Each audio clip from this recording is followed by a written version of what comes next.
네, 매일 아침 꼭 챙겨야 할 뉴스 딱 3개만 골라서 깊게 들여다봅니다. 뉴스 3개 시간인데요. MBC 이지선 기자 모셨습니다. 어서 오세요. 안녕하세요. 네, 그리고 이분 참 오랜만에 뵙네요. 방송에서는 박지훈 변호사 모셨습니다. 네, 박지훈입니다. 네, 뭐 지상파를 통해서는 오랜만에 뵙지만 그렇죠. 네. 유튜브에서는 했습니다. 지금 유튜브에서 웃는 개구리님이 청기 누설 너무 재밌게 봐서 아침에도 들어왔어요라고 이렇게 인사를 네, 해주셨습니다. 감사합니다. 네, 세균맨이십니다. 제가 세균맨입니다. 네. 구름도사와 세균맨. 네, 세균맨이 왜 나왔는지 보시면 알 거예요. 네, 청기 누설을 보신 분들은 근데 제가 지었지만 너무 잘 지은 것 같아요. 아니, 정말 잘 지으신 거. 근데 구름도사도 잘 지으셨어요. 그래요? 그것도 본인이 지으셨어요? 네, 아직도 뭔 얘기하고 있나 네. 이렇게 좀 이거 보시면 알게 됩니다. 거기에 갸우뚱 되시는 분들은 유튜브에 들어오셔서 김종배의 시선집중 검색하시면 바로 떠 있습니다. 네. 저와 박지훈 변호사가 함께하는 총선 특집 현기 누설. 시선집중 번외편입니다. 주말에만 하시는 거죠, 계속. 그렇습니다. 네. 토요일 오전에 올리고 있습니다. 총선용으로 반응 봐서 내율로로 갈지 안 갈지는 반응 봐서. 자, 오늘 뉴스 3개 시작을 하죠.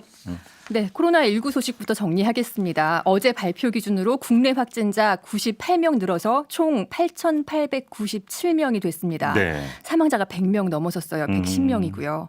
좋은 소식이 있다면 최근 일주일 사이에 1,000명이 넘게 완치됐습니다. 네, 네. 나쁜 소식도 여전하죠. 집단 감염 사례가 요양병원 중심으로 지속적으로 발생하고 있고요. 그러게요. 그리고 유럽 사태로 인한 해외 유입이 증가했습니다. 120여 명 중에 70여 명이 유럽발이에요. 어허. 어제부터 그래서 유럽발의 모든 입국자들은 일단 격리 조치하고 전수 검사하기로 했고요. 네. 정세균 총리가 앞으로 2주간 보다 강력한 사회적 거리두기를 호소했는데 공무원부터 특별 지침 시행한다지만 사실 뭐 기업들은 계속 비워줄 수가 없으니까 사실 정상 복귀하고 있는 분위기입니다. 그러니까 이번에 확실하게 좀 잡아야 된다 이런 절박성에 깔려 있는 것 같더라고요. 네. 해외 상황 보겠습니다. 이탈리아 여전히 제일 심각합니다. 하루 사망자가 790여 명입니다. 네. 전날도 600명 사망했거든요. 누적 사망자가 4,800여 명이고요. 확진자는 하루 사이 6,500여 명이 늘어서 총 5만 3천여 명입니다. 예. 스페인하고 독일도 그리고 미국도 하루 수천 명씩 증가하고 있고요. 미국은 하루 5천 명 증가해서 지금 2만 6천 명 넘겼고 세계 세 번째로 확진자가 많은 국가가 됐습니다. 네. 서울시가 예배를 강행한 교회에서 확진자가 나오면 구상권을 청구하겠다. 그러니까 진단과 치료 이런 방역 비용들을 청구하겠다고 방침을 밝혔어요. 근데 어제도요. 서울 시내 교회 10곳 중에 3곳이 현장 예배를 진행을 했는데요. 헐. 총 예. 1,800여 곳이랍니다. 서울 시내에서만. 예. 서울시는 일단 무조건 못하게 할 수는 없는 거라서 뭐 발열 감시나 뛰어앉기 같은 예방 수칙을 안 지키는 교회에는 집합 금지 행정명 내리는 것도 검토하고 있습니다. 법이 있어요. 감염병 예방법에 이렇게 집단 감염 같은 게 왔을 때 이렇게 폐쇄 조치, 집합 뭐 해산 명령이라든지 네. 제한 금지 조치가 가능하거든요. 네. 그러니까 이거를 지금 하는 이유가 구상권 얘기를 하는데 저는 가능성이 충분히 있다고 봅니다.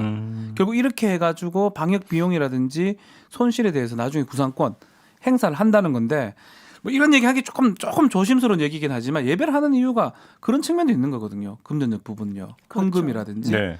그래서 이렇게 얘기함으로써 좀 예배를 조금 줄일 수 있는 방법이 아닌가. 예배를 줄이는 건 아니죠. 사회적 거리두기 일환. 그렇죠. 집합 온라인 예배가 같은 있으니까. 거. 예. 그래서 큰 교회 같은 경우는 좀 온라인으로 가능하거든요. 예. 뭐 작은 교회도 사실은 뭐 은혜에 간 그 교회처럼 문제 자꾸 일어나기 때문에 이건 좀 충분히 좀 따라줘야 되는 상황이 아닌가 생각이 듭니다. 시스템 얘기를 많이 하는데 아직 우리 갖고 있는 시스템이 없다. 근데 요즘 유튜브로 충분히 할 수 있거든요. 그렇죠. 그러게요. 네. 헌금 때문인 경우가 많은 것 같습니다. 네. 그래서 돈은 돈대로, 돈은 돈으로. 넘어가죠. 네. 예. 2차 추경이 확실시되고 있습니다. 한 해에 2번 추경을 추진하는 거는 17년 만인데요. 네. 긴급 재난소득 시행하려면 현금 나눠주려면 반드시 필요한 상황이고요. 근데 사실상 지금 국회가 종료됐잖아요. 네. 지금 20대 국회 임기가 5월 말까지인데 빨라도 다음 국회 본회의 열리려면 총선이 지나서야 열릴 수가 있습니다. 그러게요. 결국은 한 달여 뒤에나 가능한 상황입니다. 네네네. 개학이 4월 3일까지 재차 연기됐잖아요. 그러면서 9월 신학년제 도입 논의가 다시 고개를 들었습니다. 네. 이 국제적인 학사 제도에 발맞추자는 건데요. 뭐 청와대 청원도 올라왔고요. 김경수 경남도지사는 SNS에 3월에 개학하는 나라가 OECD 국가 중에서 한국, 일본, 호주밖에 없다면서 검토해야 되는 거 아니냐라고 의견 제시를 했습니다. 이렇게 되면 이제 학기제 전면 개편이 되는 거잖아요. 완전 네. 개편되는 겁니다. 근데 이렇게 되면 이제 문제가 요번에 대학까지 마치 개강이 연기가 됐다면 오히려 일정이 맞아 들어가는 부분이 있는데 지금 대학은 개강을 한 상태잖아요. 네. 다만 수업을 온라인으로 그렇죠. 진행을 하고 있긴 하지만 학기가 신학기가 시작이 됐기 때문에 이걸 또 어떻게 조정할 것인가의 문제도 안 나오죠. 맞아요. 예, 맞추기 어렵습니다. 그러니까 뭐 우리나라 어떤 교육이라고 하는 게 뭐 사실 뭐 대학을 중심에 놓고 도열하고 있는 뭐 교육제도이다 보니까 지금 이 당장 제가 뭔가 얼핏 생각만 하는 것도 이 문제가 있는 거고 여러 가지 문제가 좀 있긴 하겠죠. 그렇죠. 톱니바퀴처럼 막 물려있기 때문에 네. 더 이상 연기는 이제 어렵을 것 같아요. 4월 3일, 6일. 그러니까 앞서서 이제 이지성 기자가 전해주신 것처럼 그 이제 정부가 앞으로 2주 동안 강력하게 좀 사회적 거리두기를 하자라는 것도 초중고 개학을 더 이상은 미룰 수 없을 것 같고 그렇죠. 2주 뒤에는 개학을 해야 될 것 같은데 네. 이 전까지 확실하게 이제 그 잡지 않으면 여러 가지 문제가 발생할 수 있다는 절박감이 여기 좀 깔려 있는 것 같아요. 계속 더 한 번 더 미루게 되면 여름방학이 없어지는 상황이 올 수도 있거든요. 그래서 뭐 수업 일수, 수업 시수 줄이는 것도 교육부가 추진을 하고 있긴 한데요. 네네. 사실 뭐 이 9월 신학년제가 한 학기를 앞당기는 게 아니라 늦추는 거기 그렇죠. 때문에 뒤로 앞당기는 가는 것보다는 현실적 가능성이 조금 더 높은 상황이긴 하지만 네. 여전히 사회적 뭐 동의도 필요하고요. 사회적 비용도 많이 들 것이고 정부는 일단 검토는 하지 않고 있다고 얘기는 하긴 했거든요. 네, 뭐 그 전에 이제 뭐 간헐적으로 이 뭐 학기제 개편 이야기가 네. 좀 나오긴 했는데 이참에 엎어진 김에 뭐 한다고 해보자. 그러니까 뭐 이런 이야기 좀 나오는 것 같은데 지금 넘어야 될 산은 좀 많을 네. 것 쉽지 같아요. 않습니다. 네. 자, 다음 소식으로 가죠. 도쿄올림픽이 계속 정상 개최 얘기를 하고 있었는데 드디어 연기 수순에 돌입을 했다고 합니다. 네. 도쿄올림픽 조직위원회가 내부적으로 올림픽 연기 상황을 가정한 시뮬레이션을 요청했다고 하는데요. 네네. 비용 문제를 고려해서 다양한 대안을 마련 중이라고 합니다. 한 달 미루는 거, 45일, 1년, 그리고 2년 이렇게 네 가지 연기 방안 논의 중인데 네. 2년을 미루게 되면 하계와 동계올림픽 같이 한 해 개최하게 되는 맞아요. 거죠. 예, 예. 그 배경은 이제 국제 스포츠계에 잇따르는 압박 때문으로 보이는데요.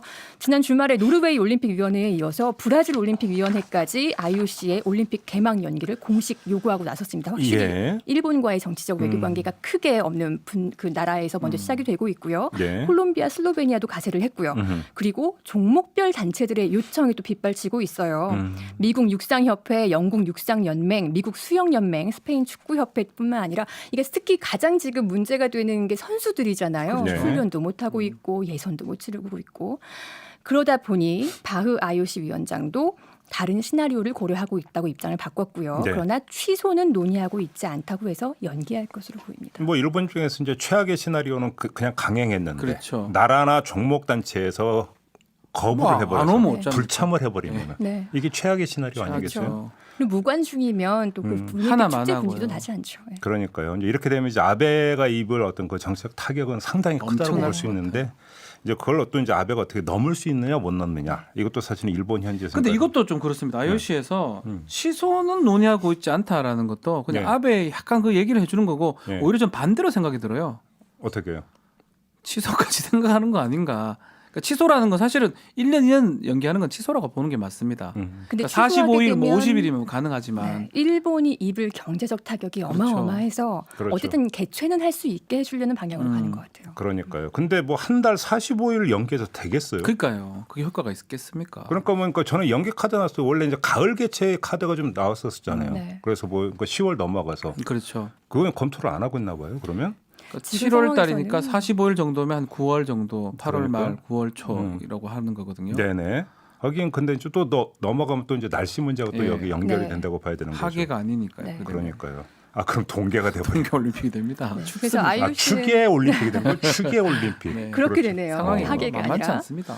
그래서 연기 여부를 한 4주 안에 마무리할 거다. 그 논의를 IOC가 그렇게 밝혔습니다. 근데 저는요, 그냥 뭐 저희 좀 의학적 지식은 별로 없지만 추세가 네. 너무 치솟는 추세이기 때문에 만만치 않을 것 같아요. 그러니까요. 결정하기에.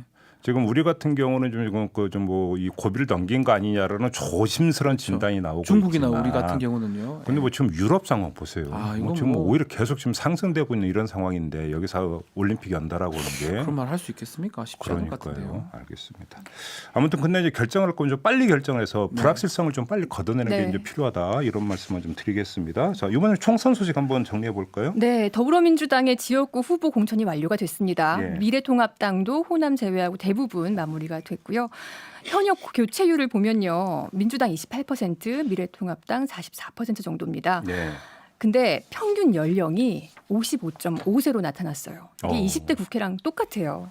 그 초기만 해도 청년 이야기를 참 그렇게 많이 했는데. 그러니까요. 그러니까 물갈이는 했는데 세대 교체가 전혀 되지 않은 상황인 거죠. 네. 특히 그 청년 기준이 45살 이하입니다. 네. 그런데도 불구하고 45살 이하 공천율이 민주당 8%, 통합당 11%밖에 안 되고요. 여성 네. 공천도 그 정도 수준에 머물고 있습니다. 실제 네. 청년도 아니에요. 45이면 저는 45이거든요. 예. 제가 청년 느낌이 안 들거든요. 기성세대인데. 그건 그래요. 예.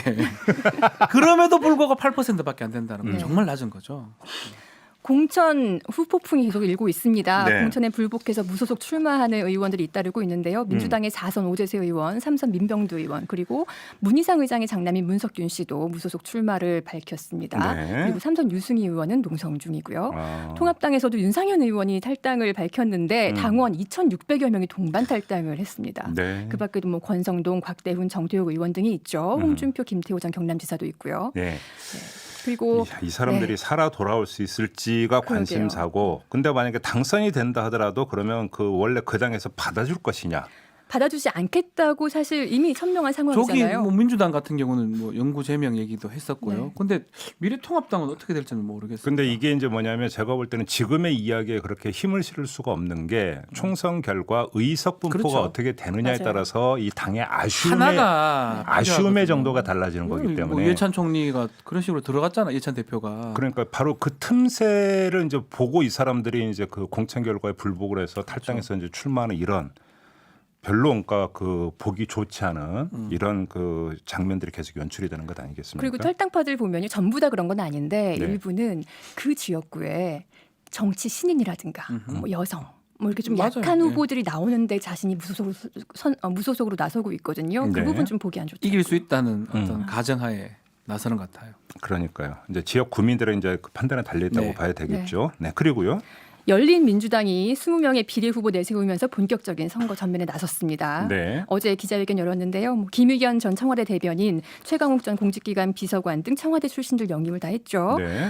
어제 기자회견에서 일단 친조국 반검찰 기치를 앞세웠습니다. 그러면서 4월 15일까지만 더불어민주당과의 전략적 이별이라고 밝혔는데요. 네. 더불어민주당 입장에서는 또 다르죠. 받아들이는 게. 공천 탈락자가 또 그중에 포함되어 있기 때문에 이 공천은 대단히 부적절하다. 네. 연합은 없다라고 네. 밝혔고 아까 말씀하신 대로 영구 제명 얘기도 꺼냈습니다. 네.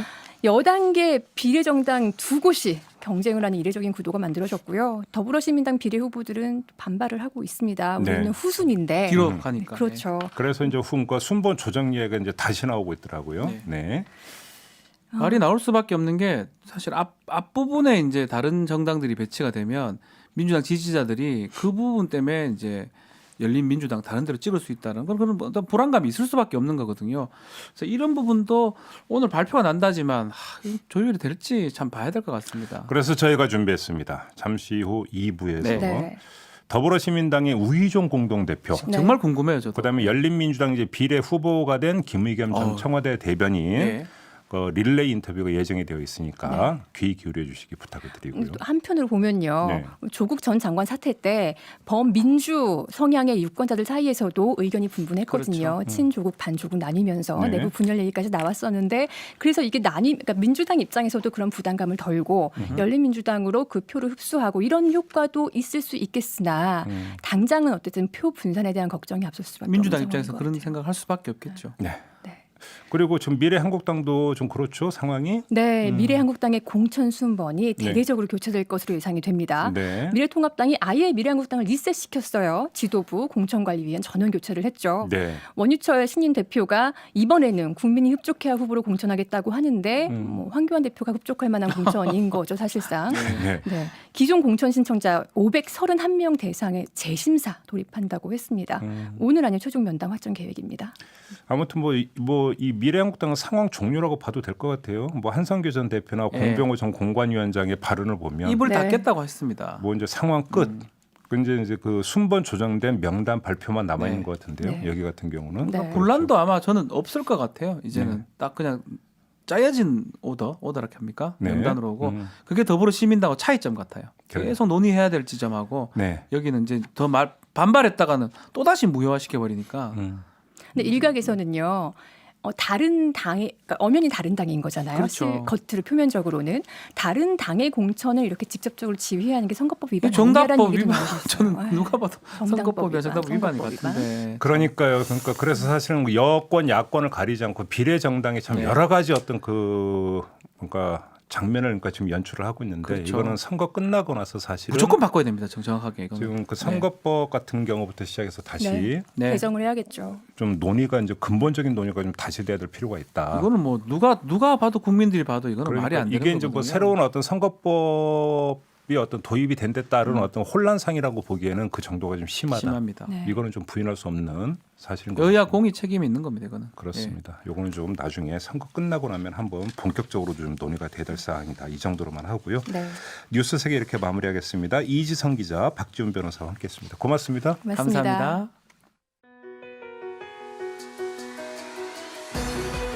이슈의 핵심을 꿰뚫는 예리한 시선, 믿고 듣는 진품 시사 김종배 시선 집중.